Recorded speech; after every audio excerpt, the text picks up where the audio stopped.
¿Qué tal amigos? ¿Cómo estáis? Bienvenidos a este último tiempo de Asobal y ya me veis muy bien acompañado tanto por Raúl Castro, director de 40 por 20 León, ese podcast para no perderte nada del balonmano leonés. ¿Qué tal Raúl? ¿Cómo estás? Muy bien, gracias Gonzalo por invitarnos de nuevo. Un placer. Y también tenemos a Saúl Vía, muy feliz. Creo que está con un poquito de voz después de lo vivido en Huerta del Rey con su Vazco Torlavega, también colaborador de Vazco Pasión y últimamente se pasa mucho por el canal, igual que Raúl. ¿Qué tal? ¿Cómo estás, Saúl? Hola Gonzalo, muy bien después de lo del domingo. Un placer que hayas vuelto a contar conmigo para el canal. El placer es mío. Repasamos rápidamente los resultados para que la gente se ubique después de esta última jornada que ha estado pues trepidante, muy interesante. Empezamos por ese Revi Cuenca 35, Barça 48, Freaking Granollers 39, Impulse Guadalajara 33, Sevilú Benidorm 30, Viveros Nava 23, El Betenitas una 37, Frigoríficos Cangas 34, Recoletas Atlético Valladolid 28, Vazco Torlavega 31, Logroño La Rioja 30, Abanca de Marlón 29, Ángel Sánchez Puente Genil 33, sí, Vidasoa Irún 25, Irudec Vidasoa Irún 25 y por último Tubos Aranda Villaranda 28, Bada Huesca 34. Saúl, Raúl, quien queráis, en una palabra, una frase, ¿cómo definiréis esta última jornada que no ha podido estar más como digo, emocionante? Bueno, yo creo resultados más o menos previsibles y uno que marca tanto la clasificación por arriba como por abajo, que es la incontestable además victoria de Ángel Jiménez, ¿no? Y más cuando Saúl estaba en un momento terrible, o sea, todos lo metíamos seguramente en las quinielas, en los pronósticos que hacíamos de esta última jornada, ahí abajo. O sea, es cierto que Vidasoa no estaba bien, de hecho, después del parón tenía un calendario bastante terrible, pero es que las sensaciones que daba Puente Genil eran terribles y aún así es que le mete un meneo tremendo al Vidasoa. Sí, creo que Puente Genil antes de este partido tenía 4 puntos en toda la segunda vuelta y sí que se veía que Vidasoa, lo habíamos comentado la semana pasada, que llegaba cansado, que ya se notaba esa exigencia de la Liga, de Europa, pero podíamos llegar a pensar que Puente Genil, por lo que se jugaba, podía incluso llegar a ganar, pero de esta manera creo que no se lo imaginaba ni el más optimista de los pontanos. Repasamos también rápidamente la clasificación. Barça, líder, campeón con 55 puntos. Europea League, segundo, Freaking Granollers con 43 puntos. Y tercero, el Vazco Torlavega con 41. Irudek Bidasoa se queda pues a esa espera, más allá de vía Copa o de posible invitación de la EHF. 39 puntos cuarto. Logroño La Rioja empatada a puntos.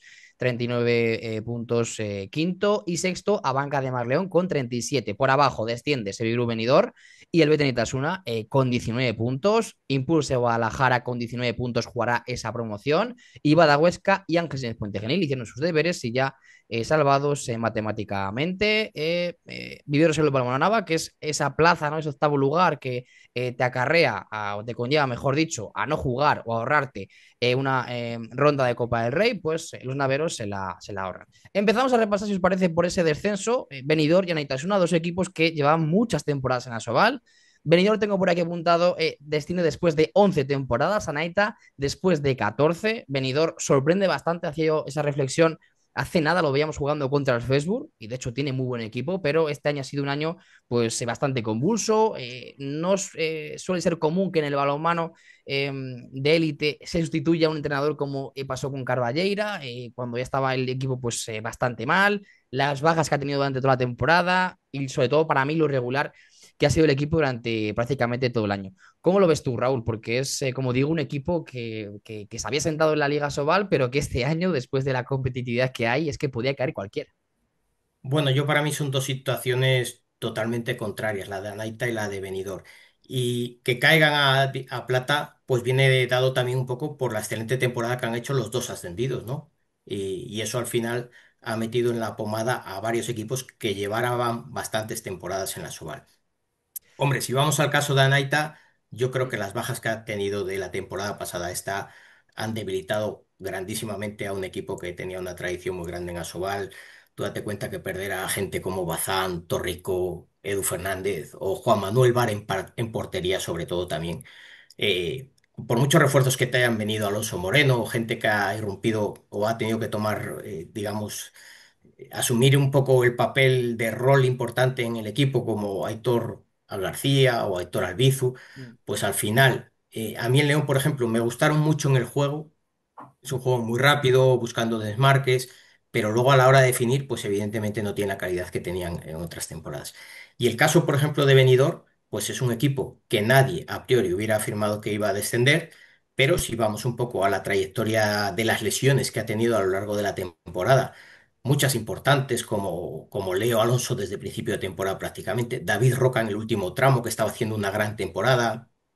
Nacho Valles, que atravesó también problemas físicos en muchísimos partidos, volvió casi en partidos en los que jugaba andando, la baja de Ramiro también en el último tramo, no sé, yo creo que eso le superó también a Sergio, que el año pasado había hecho buena temporada, ¿no? Y al final Krivokapic pues no fue capaz de sacarlo, ¿no? Y bueno, pues al final descienden de categoría y meten a Guada, que además con los resultados que se dieron de que digamos que los equipos que se jugaban algo contra equipos que no se jugaban nada, ganaron todos sus partidos como podría ser previsible, y al final los resultados que estuvieron bastante igualados son los equipos en los partidos en los que los dos equipos se jugaban algo, ¿no? Mm. Guada sobre todo hizo sus deberes, que para mí fue la clave de la penúltima jornada contra Cuenca, porque sabes que yendo al Palau después de Granollers lo tienes bastante difícil, y más cuando Granollers se juega ese subcampeonato. Así que, bueno, también esa diferencia bueno, ganarle sobre todo esos golaverajes a ambos equipos, pues es clave sobre todo para al menos asegurarte jugar lo que va a pasar ese playout.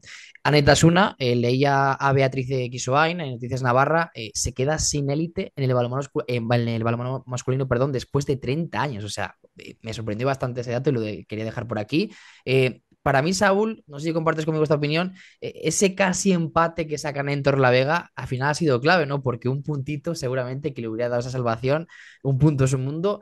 Y yo comparto la opinión de Raúl. Para mí la sensación también es que en mucho un equipo, vamos, por mucho que esté trabajado ese equipo, al final para mí le ha faltado algo de nivel, ¿no? Se veía en ciertos momentos donde había errores pues bastante infantiles, errores sobre todo en el lanzamiento, y al final no le puedes pedir más seguramente a un equipo, sobre todo de mucha gente joven, y que ese pasito más no te lo ha dado. No sé cómo lo ves tú, Saúl.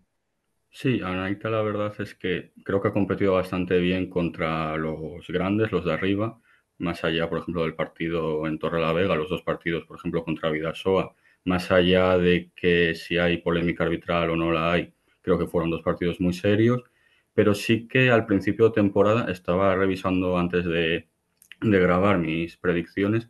Yo daba a Anaita en descenso porque al final, como comentaba Raúl, es un equipo que el año pasado ya le vimos cierto sufrimiento, aunque al final no fue tal por cómo se desmarcaron Puerto Sagunto y Sinfín, pero se veía que la plantilla, pese al buen talento que tiene joven, pues como que no daba para la competición.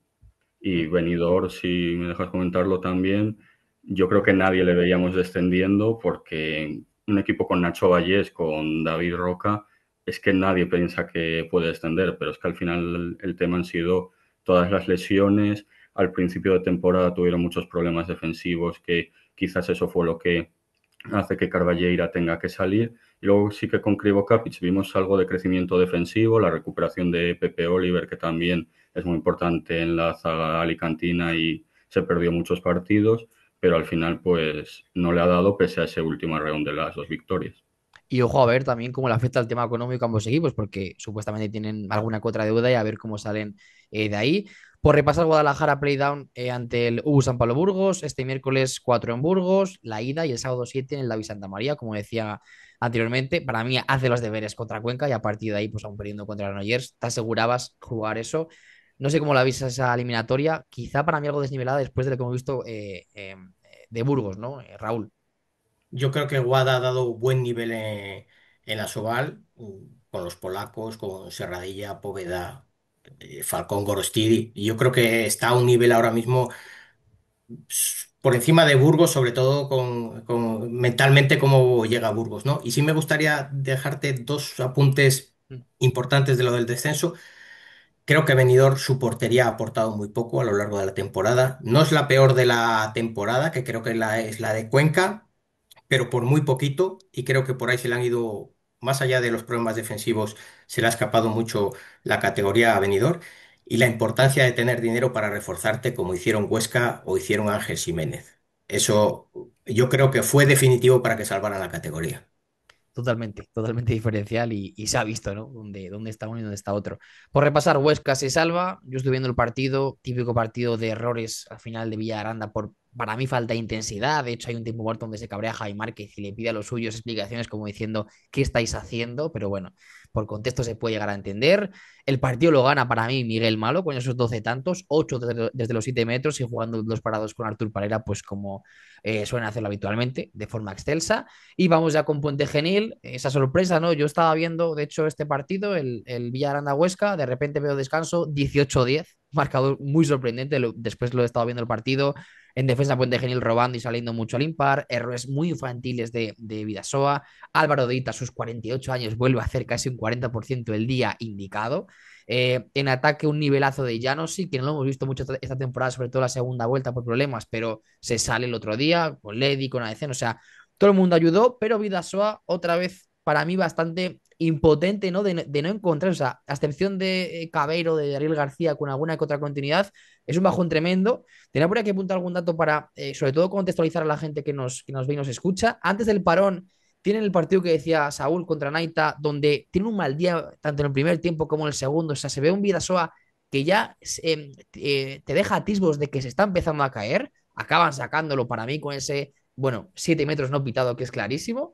Que bueno, a lo mejor lo hubiera parado, pero tenía una acción muy clara. Anita una para empatar el partido. Y luego le venía después de ese parón el calendario para mí más difícil, ¿no? Que era Valladolid, allí encima, donde tienes un día muy fallón, llegas a estar 5 abajo y al final sacas un punto, rascas un punto que es bastante importante. Pierdes en casa ante Logroño, otro partido donde hay momentos donde estás 5 abajo también. Y bueno, te resuelve el partido sobre todo pues un Sualedo que ha estado espectacular, un Vidasoa errático, muy fallón sobre todo en 6 metros, se ha visto sobre todo durante toda la temporada y acabas cayendo y sobre todo te la pegas ante Puente Genil. No sé, Saúl, ¿cómo lo has visto? Porque es seguramente la incógnita de la temporada, no más allá de que Vidasoa puede llegar físicamente bastante mermado, ¿no? Lo decía de hecho Alex Mozas anteriormente, en anteriores partidos, en anteriores postpartidos, que el equipo estaba ya en el límite, pero es que se ha caído de unas formas que cuesta explicártelo, ¿no?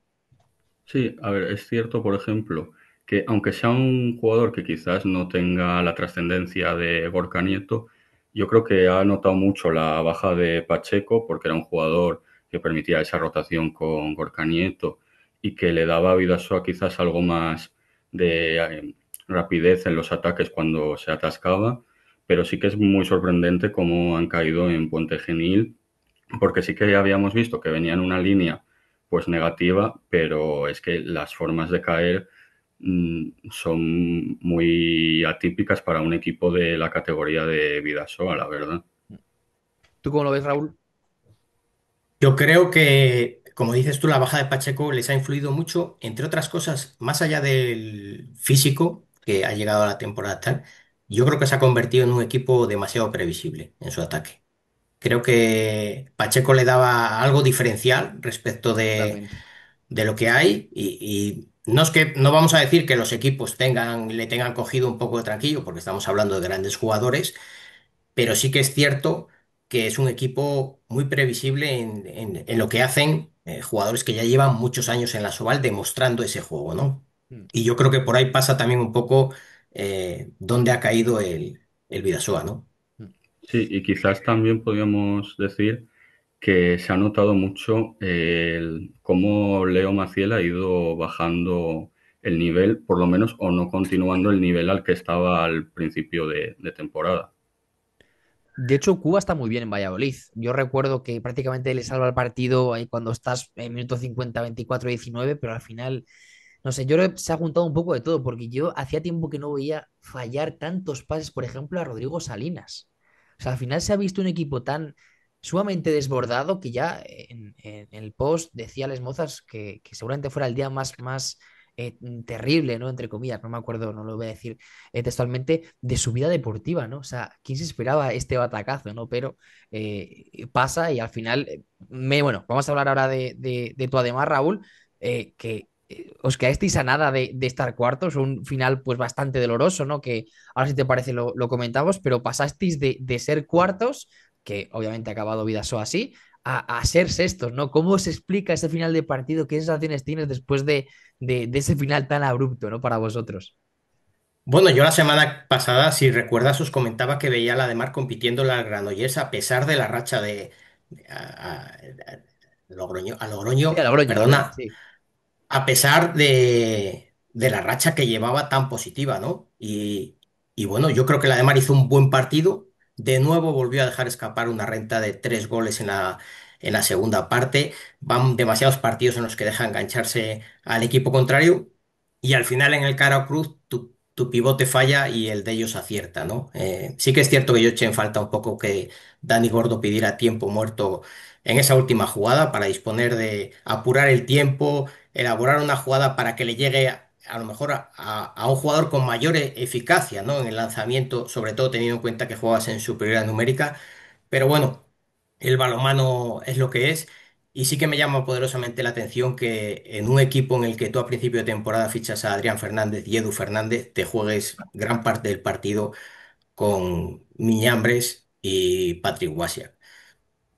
Y sobre todo, Evidentemente, el y sobre resultado fue muy positivo, pero luego cuando pierdes, también no te puedes justificar en que has tenido que jugar con esos jugadores, yo creo, ¿no? Y sobre todo Miñambres es bastante intermitente, ¿no? Porque el primer central era Rodrigo, el segundo era Adrián y el tercero siempre Miñambres. O sea, no se ve a Miñambres jugando esos minutos, no de calidad, pero sí minutos tan importantes, ¿no? O Basia, que sabes que para mí te da una de cal y una de arena. Es un jugador Sí, pero totalmente intermitente. si recuerdas, Gonzalo, los dos mejores partidos para mí que ha hecho el Ademar fuera de casa los ha jugado Miñambres. Ganó claramente en Bidasoa, en Irún, al Bidasoa, Sí, y a punto título de estuvo de liga, ¿no? ganar al mejor equipo de la segunda vuelta. Entonces, bueno, yo creo que a ese chico hay que darle más confianza, que juegue muchos más minutos, lo hará bien, lo hará mal, pero evidentemente tú no puedes quitar a un jugador cuando pierde tu primera bola o tu segunda, si quieres que sean alguien en el balonmano. Entonces, bueno, yo creo que a partir de ahí los jugadores crecen y no condenándoles al vaquillo cada vez que tienen un fallo, ¿no? Torrelavega, Saúl, también lo estaba viendo, veo en el descanso pues que ibais 4 o 5 arriba, o sea, un Pues buen sí. primer tiempo, también te estaba leyendo a ti, pero de repente os caéis. ¿Qué pasó? ¿Cómo fue el partido? Cuéntanos.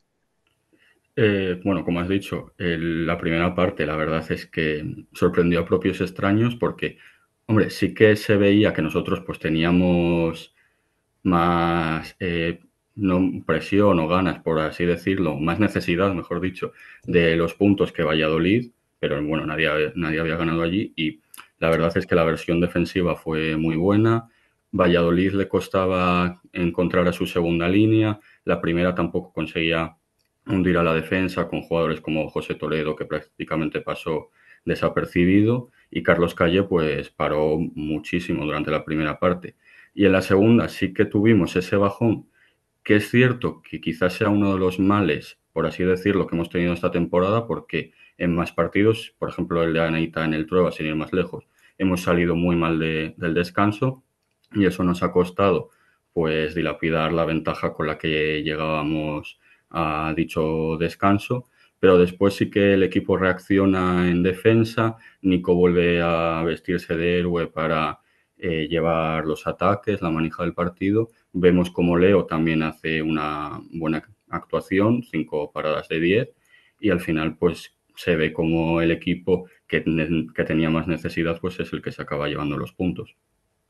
Hablaba ayer, de hecho, en la gala Sobal con el bueno de Carlos Calle, tremendo lo de la afición de Torlavega. O sea, él sentía que estáis jugando en casa, encima estabais abajo, ¿no?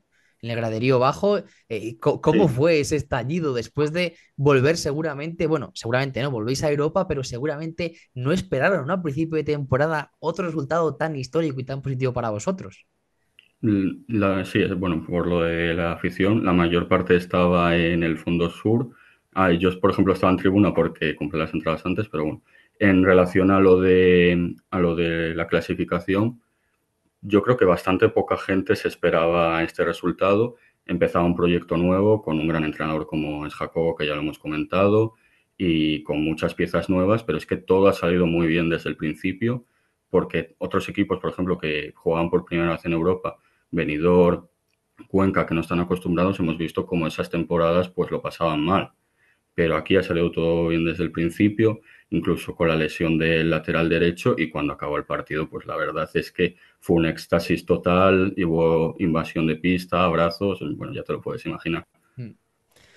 Pues una vez repasada esta jornada número 30, la última, ya se nos va la Liga Benito Asobal, que para mí ha sido una de las mejores, sin duda, de los últimos años. Vamos ya con ese All-Star que tenemos todos preparados. Bueno, ayer en la Gala Sobal, Salón de la Fama ya con Bailo Rivera, con Bujovic, con Lorenzo Rico, con Cristina Fernández Piñeiro y con Alberto Entre Ríos. El 7 de las ovales, Nilsen en portería, Gorka Nieto de central, lateral izquierdo Antonio García, lateral derecho Dicamem, extremo izquierdo Ángel Fernández, extremo derecho Carlos Álvarez, pivote Víctor Romero, defensor, mejor defensor Oriol Rey, mejor, revelación, por así decirlo, Pau Guitar y entrenador Javi Márquez.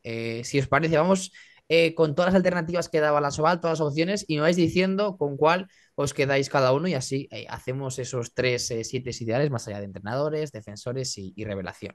Portería. Nielsen, Bar, Tonicher, Ledo y Guitar. Yo me quedo personalmente con Guitar. Raúl.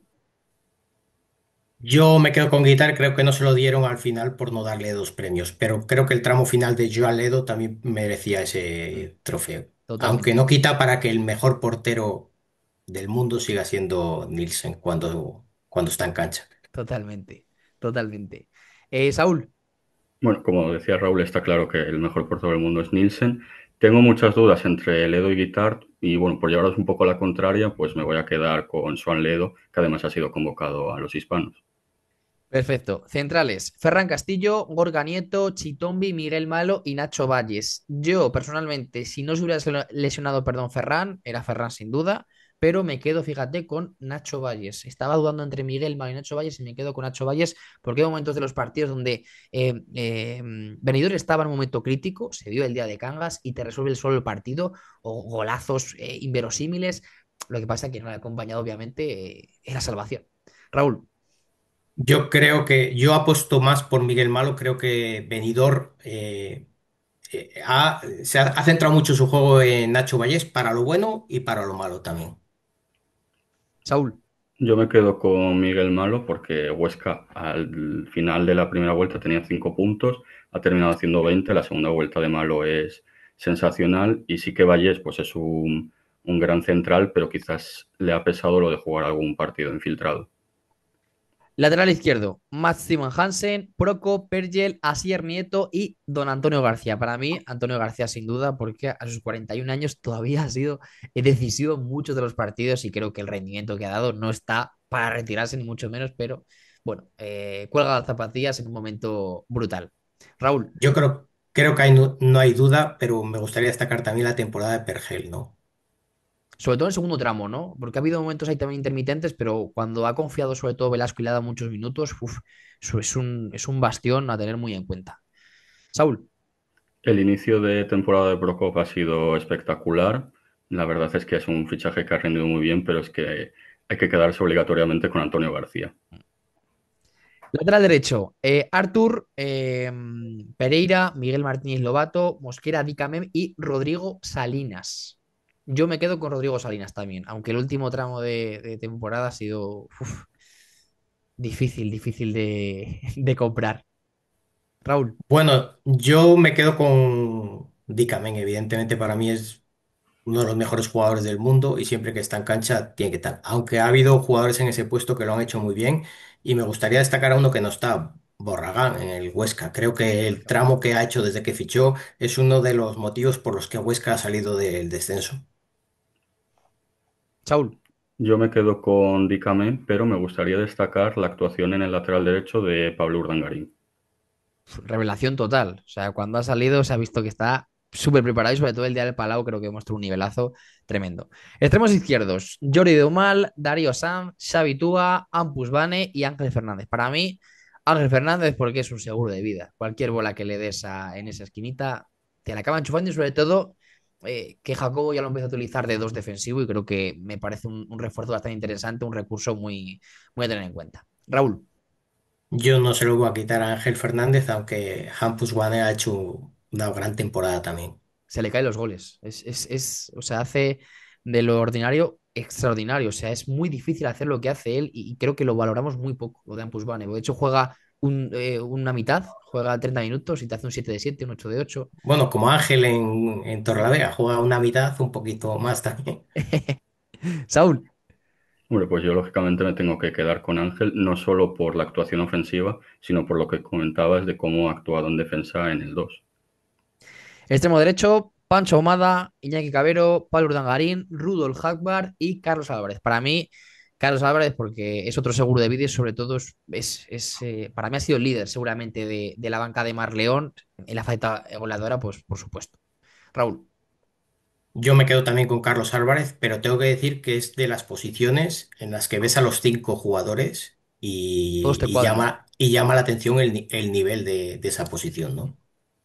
Sobre todo el segundo tramo o la segunda vuelta de Pancho Ahumada. Ha encadenado dos, tres partidos de 10 de 11 goles a un nivel tremendo. Saúl, Esta también pienso yo que es la posición más igualada entre los candidatos. Ahumada ha hecho una segunda vuelta brutal. Urdangarín quizás, como he dicho antes, le destacaba más en el lateral. Rudolf Hagbar hizo una primera vuelta muy buena, pero me tengo que quedar con Carlos Álvarez, que es el máximo goleador. pivote. Aitor García, Artur Parera, Esteban Salinas, Álvaro Martínez y Víctor Romero. Para mí, sin duda, Víctor Romero, tanto en ataques, en defensa quizá menos, pero para mí Antonio Rema no prioriza tanto la defensa, se va a marcadores muy altos y le sale bien por el nivel de todos sus jugadores. Pero para mí, Víctor Romero, de hecho, tiene que ser el pivote para mí titular en la selección española, los hispanos. Pero bueno, eso ya da para otro debate. Raúl, Bueno, yo creo que la irrupción en un equipo en el que contaba con Iván Montoya y acaba pasando por encima de él, cómo corre el contraataque, para mí ha sido el mejor pivote, pero la labor de Álvaro Martínez en Valladolid también ha sido impecable. y siendo zurdo, que no vemos prácticamente ningún pivote zurdo. Saúl, Yo digo lo mismo que Raúl, me quedo con Víctor Romero porque ha sido una explosión, pero lo de Álvaro Martínez, esa conexión que tiene con su hermano, es de lo más top que hay en Asobal. como defensores teníamos a Fischer, Santi López, Oriol Rey, Mateus da Silva y Marcio. Yo, fíjate, me quedo con Marcio. Tanto en el 6-0, en el poste defensivo, en el centro, con ese 5-1 que también plantea muchas veces Jacobo Cuétara, más allá de en ataque, pero creo que ha sido uno de los mejores defensores de la liga. Fíjate. Raúl, Bueno, yo creo que a Oriol Reis se le da por una trayectoria más que por una temporada. Yo creo que ha hecho temporadas mejores en Granollers. De los elegidos, también me quedaría con Marcio, pero yo creo que el mejor defensa de la liga ha sido Rodrigo Benítez o Alberto, emblemas de la mejor defensa de la liga.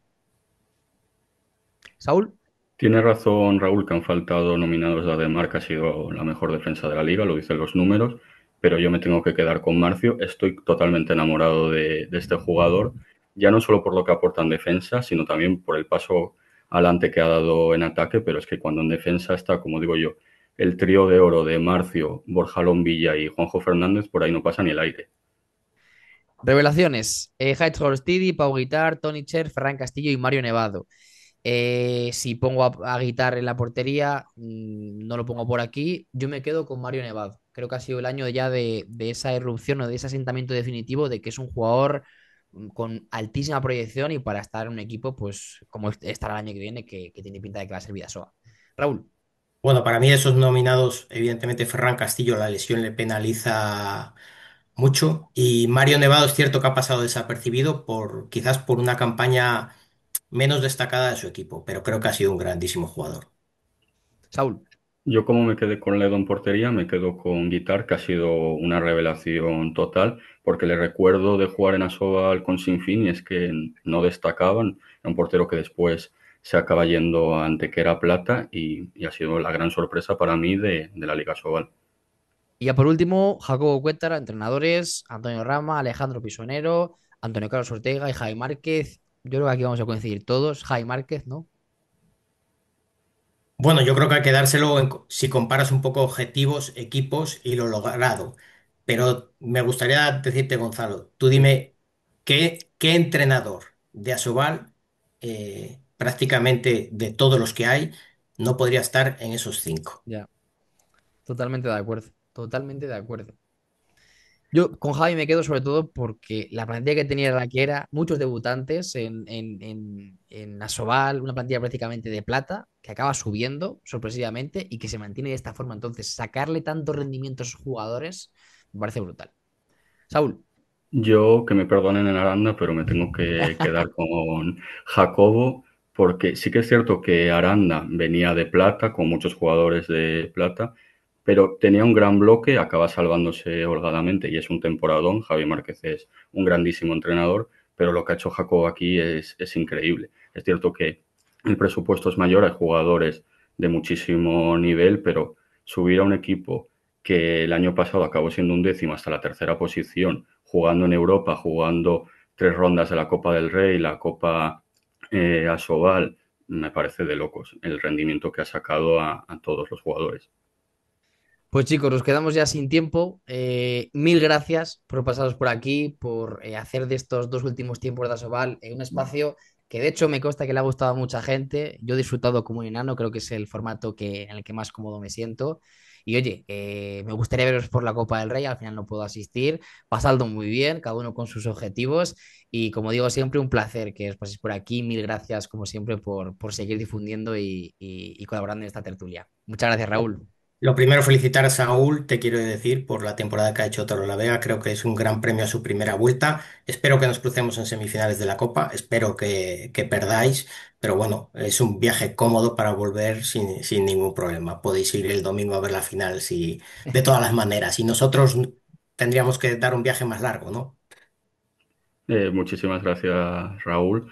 Y como te he dicho al principio, Gonzalo, es un placer siempre colaborar en este canal que difunde el balonmano, que es algo que hace muchísima falta en nuestro país. Un placer. Chao, chao, chicos. Adiós. Adiós.